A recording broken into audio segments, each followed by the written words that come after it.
So I've been playing even more F-100, and I hopped into a match against the Germans and the Italians. There weren't really any MiG-19s in here, so it got interesting. It was a bit of a seal clubbing, if we're being honest, but I started putting myself into the dogfight, into the action a little more, taking some more risks to kind of compensate for that, and the plane was obviously still performing.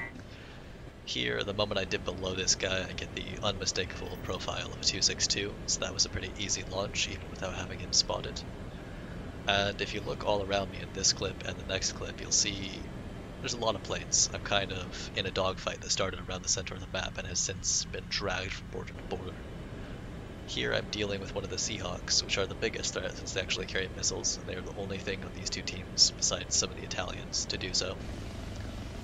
I went for a hammerhead there, but I drastically underestimated his energy, so as I started coming back down, he still had enough to pull up towards me, forcing a head-on, which wasn't an ideal situation, and I wouldn't do that again, but once that loop was expended, I was able to put myself vertical again and fall back on top of him. He's with a different Seahawk down there, and those two were the ones giving me trouble for most of this game.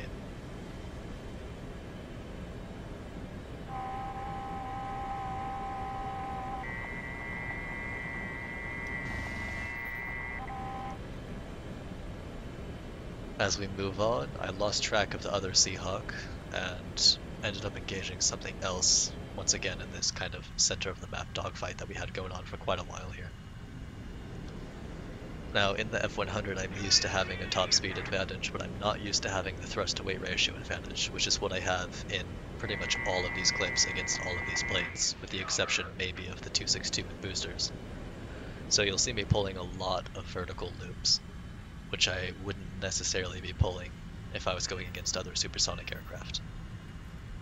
Once again, another unmistakable 262 profile for an easy missile kill.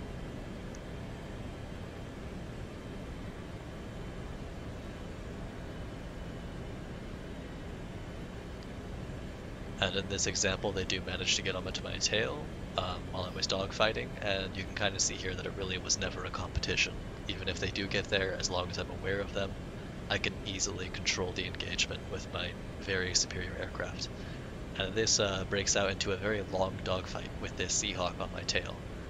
And he performs very well. Of course, he doesn't really have any advantage over my aircraft except for maybe, possibly low speed maneuverability. But even then, it's fairly close. So it turns into a very, very long engagement as I'm trying to get guns on target, and he's doing everything he can to evade me. And as you can see, he just launched a missile at me, but I'm keeping an eye over my shoulder and keeping a nice steady turn here that won't really allow it to track and kill me.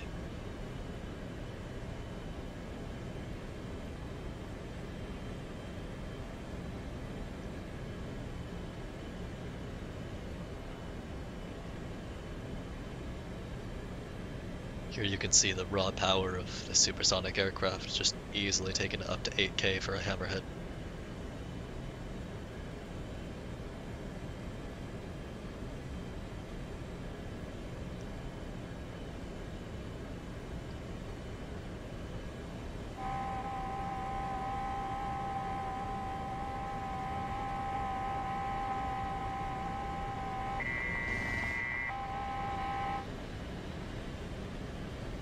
And he is absolutely maneuvering to his limits, regularly putting him into little spins that he quickly recovers from.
And this last clip is nothing too special, just identifying a target and taking it down with a very close call with a friendly, which you'll see here.